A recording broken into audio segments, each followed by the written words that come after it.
उमरज तालुका कराड येथील बाजारपेठेतील छत्रपती शिवाजी महाराज चौकात कोलकाता येथील घटनेचा जाहीर निषेध करण्यात आला।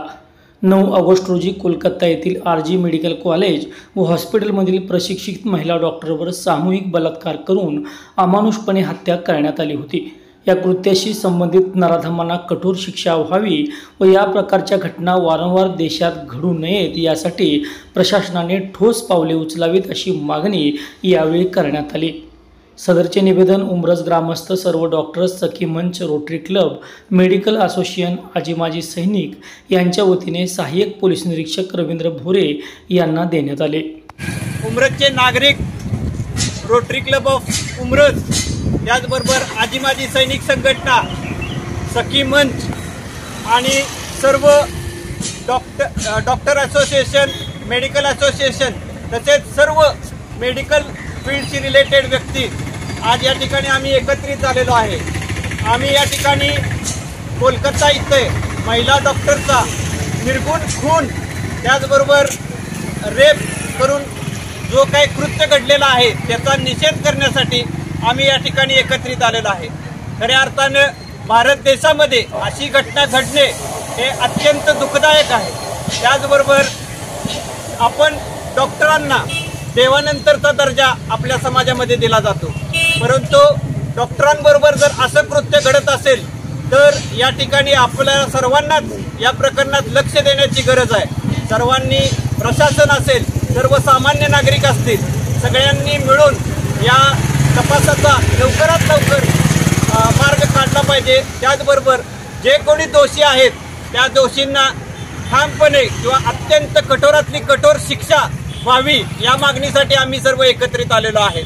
पुन्हा एकदा आम्ही सर्वांच्या वतीनं प्रशासनाला, त्याचबरोबर या केसमध्ये जे पण तपास अधिकारी असतील त्यांना आम्ही विनंती करतो की लवकरात लवकर या गुन्ह्याचा जे कोणी दोषी आहेत त्यांना शोधून त्यांना कठोर कारवाई त्यांच्यावर करावी एवढीच मी विनंती करतो। आम्ही सर्व उमरजकर ज्या महिला डॉक्टर आहेत त्यांच्या कुटुंबियांबरोबर आम्ही त्यांच्यासोबत उभे आहोत आणि लवकरात लवकर तपास पूर्ण होऊन दोषींवरती कारवाई व्हावी एवढ्याच अपेक्षेत मी व्यक्त करतो। त्याचबरोबर प्रशासनाला सुद्धा इशारा देऊ इच्छितो की प्रशासनाने सुद्धा यामध्ये गांभीर्याने लक्ष दिलं पाहिजे, कारण का अशा घटना ह्या अत्यंत दुर्दैवी असतात आणि समाजामध्ये एक भीतीचं वातावरण या ठिकाणी आपण तयार करत आहोत। अशा पद्धतीच्या या घटनांमुळे समाजामध्ये तेढ निर्माण होतो।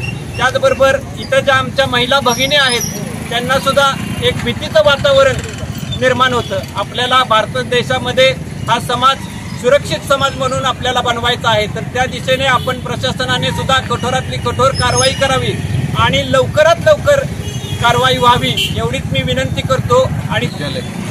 आणि वैद्यकीय हॉस्पिटल यामध्ये पदव्युत्तर शिक्षण घेत असलेल्या महिला डॉक्टरवर तिची रात्रपाळीची ड्युटी करून ती जमली असताना, विश्रांती घेत असताना अमानवी अत्याचार झाला आणि निर्घृण खून झाला। याचा सर्व भारतभर निषेध व्यक्त केला जात आहे। अगदी दिल्लीतल्या निर्भया 1 नंतर निर्भया 2 अशा प्रकारची चर्चा सगळ्या समाज माध्यमावर सुरू आहे आणि आपल्या सर्वांच्या दृष्टीनं अत्यंत शर्मेनं मान खाली घालायची गोष्ट आहे। या ठिकाणी संपूर्ण काल भारतभर सर्व डॉक्टरांनी बंद ठेवून या घटनेचा निषेध केलेला आहे। आज उमरजमधील सर्व ग्रामस्थ, उमरजचे सर्व डॉक्टर, माझे मित्र, सहकारी, केबीसी असोसिएशन, रोटरी क्लब आणि आजी माजी सैनिक संघटना यांनी या ठिकाणी निषेध व्यक्त केलेला आहे।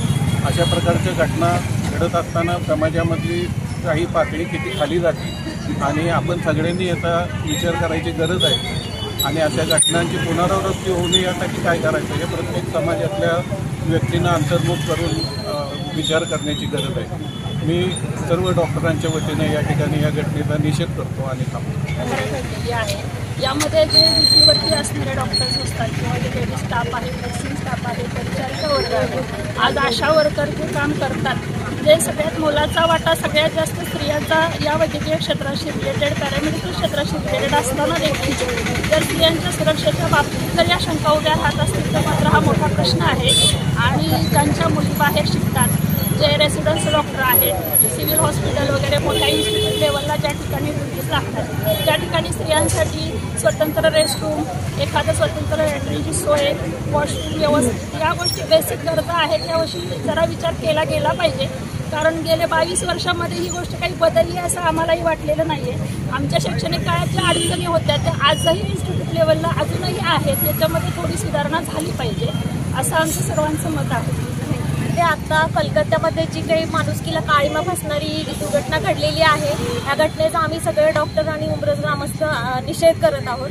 आणि सगळ्यात महत्त्वाचं की ह्या जर अशा घटना घडत राहिल्या तर पालक उद्या मुलींना शिकायला बाहेर पाठवतील का? कुणाचं धाडस होईल का? आता 4 दिवस झाले आम्हाला ही घटना ऐकल्यापासून आमची झोप उडाली की आमच्या मुली जात आहेत तर आम्हाला त्या घरी सेफ येतील का? जर एखाद्या महिला जर वर्क प्लेसमध्ये जर कामाच्या ठिकाणी सुद्धा सुरक्षित नाही आहेत तर त्या नक्की कुठे सुरक्षित आहेत? हा आम्हाला सगळ्यांना प्रश्न पडलेला आहे आणि याचा प्रशासनानं गंभीर्यानं विचार करावा आणि त्याच्यावर कडक कारवाई तर करावी, पण इतके कठोर याच्यामध्ये कायदे होण्याची गरज आहे की पुन्हा हिंमत नाही झाली पाहिजे की असं दुष्कृत्य करण्याची. बांगलादेशामध्ये अमानवीय कृत्य झालेलं आहे. असं कृत्य माणसाने जर दुर्लक्ष शासनाने केलं तर हे पुढे वाढत जाणार आहे. याचा बंदोबस्त करण्यासाठी शासनाने कायद्यामध्ये बदल केला पाहिजे. असे कृत्य घडते त्याला कठोर से कठोर शासन त्याचं अंगात पार्ट एक काढून बाजूला केला पाहिजे. त्यांना आयुष्यभर दुःख भोगलं पाहिजे. असं काहीतरी कृत्य कायद्यामध्ये करावे आणि कायद्यामध्ये बदल करून हा कायद्यामध्ये बदल झाला तर मानवामध्ये बदल होईल. अन्यथा असा प्रकार हे वाढत जातील. मनुष्य काय करतोय, कोण काय करते बघू आणि हे प्रमाण वाढतच चाललेलं आहे. ते प्रमाण घटवण्यासाठी माणसाने प्रत्येक शासनानं स्वतः कायद्यात बदल करून अशी कृत्य घडते त्या ठिकाणी त्याला फाशी किंवा त्याचं अर्धांग काढून त्याला शासन द्यावं अशी माझी विनंती आहे. आणि ह्या घटनेला माजी सैनिकांतर्फे आमच्या उमरज माजी सैनिकांतर्फे निषेधार्थ आम्ही सहभागी आहोत एवढे बोलून संपवतो. आणि क्रूर अमानवी कृत्य कलकत्त्यामध्ये झालेलं आहे आणि अशा घटना ज्या घडतात या आपल्या देशाला 78 वर्ष झाली. इंडिपेंडन्स डे आपण साजरा केला आता. 78 वर्षानंतर सुद्धा ह्या घटना आपल्या देशामध्ये घडत आहेत ही आपल्या समाजाला अतिशय लांछनास्पद अशी गोष्ट आहे.